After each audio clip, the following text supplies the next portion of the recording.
خب سلام، این حاج خانم خوشگل که میبینید عمه خودم هستن و اومدن که یه کارایی براشون انجام بدیم، یه مقداری این چروک‌های صورت رو کم بکنیم که حالا فعلا بوتاکس رو تزریق کردیم، قراره یو لیزر رو هم انجام بدیم و بعد ببینیم که تزریق مزوژل انجام بدیم یا نه یه درمان ترکیبی خوب میخوایم برای عمه خانم انجام بدیم.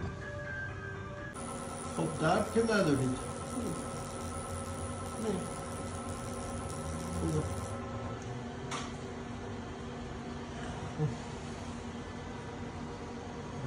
باز کنید چشمتون، حالا ببندید.